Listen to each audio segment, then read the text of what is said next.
One more time for the greatest team in America.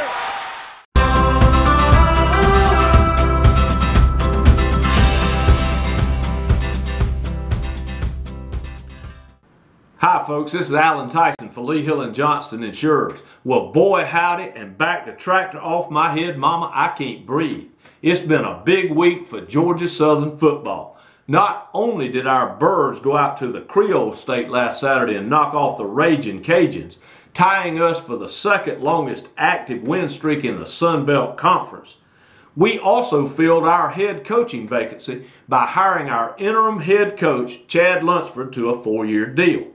Now, for those of you out there who are wailing and gnashing your teeth, wondering how in the world we could conduct a national coaching search and not hire the likes of Nick Saban or Chip Kelly, relax.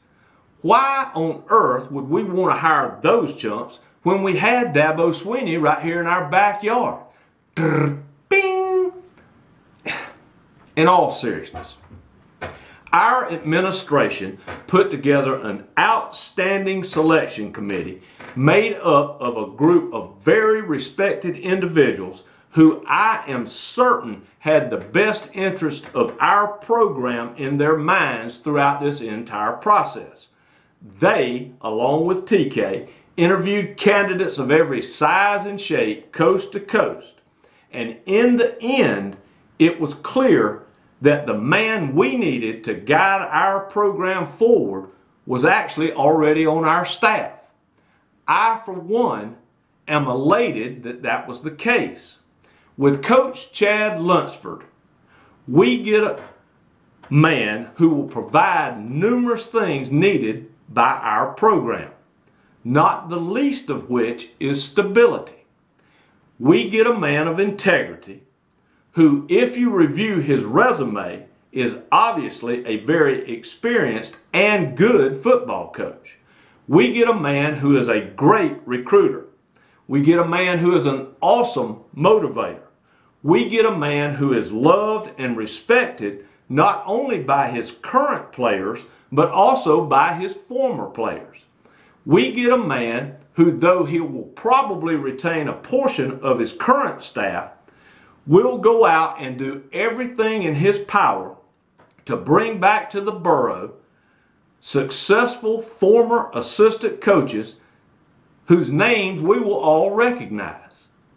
We get a man who has been here in the good times, been here in the bad times, and has weathered the storm. We get a man who not only loves our football program and our institution, but our town. And last, but certainly not least, we get a man who understands what it is to do right. We get a man who understands big team, little me. We get a man who understands runts have to try harder. We get a man who understands GATA. We get a man who understands the culture of Eagle Nation. Folks, what we are getting is the man who is right for the job. It's time to show up and show out, Big Blue.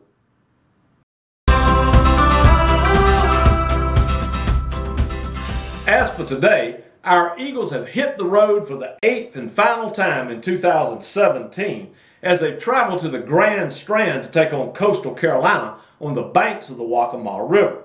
The Chanticleers, who are playing in their first official season in the Sun Belt, opened 2017 with a win over UMass, followed by 9 straight losses before they squeaked past Idaho 13-7 2 weeks ago in Moscow. As you might expect, this clutch of capons from Kingstown is not very impressive statistically. They are ranked 118th nationally in total offense, 67th in total defense, and their opponents are outscoring them by an average of over 12 points per game. Though our Birds have season statistics that are comparable to these pullets from the Palmetto State, we apparently stepped into a nearby phone booth following the Appalachian State game and came out hotter than a firecracker. putting up an average of over 523 yards of total offense per game over our last two contests. This includes an average of 372 yards on the ground, or 5.7 yards per carry. On the other side of the ball, we are allowing our opponents only an average of less than 300 yards per game of total offense, and over the last two games, we have allowed only a total combined of 178 yards rushing. This translates to the scoreboard as our Birds have outscored their last two opponents by an average of 43-12. Folks, with our players getting the news they wanted on Coach Lunsford's promotion, I look for our men in blue to crash Conway out of control and cruise past this crowd of cock-a-doodle-doos from the golf capital of the world, taking a 3-game win streak into 2018. Put your foot on their throat and choke them out, Eagles. Hashtag we love Lunsford. And folks, you just can't beat that. And you just can't beat Georgia Southern. And you ain't seen nothing yet.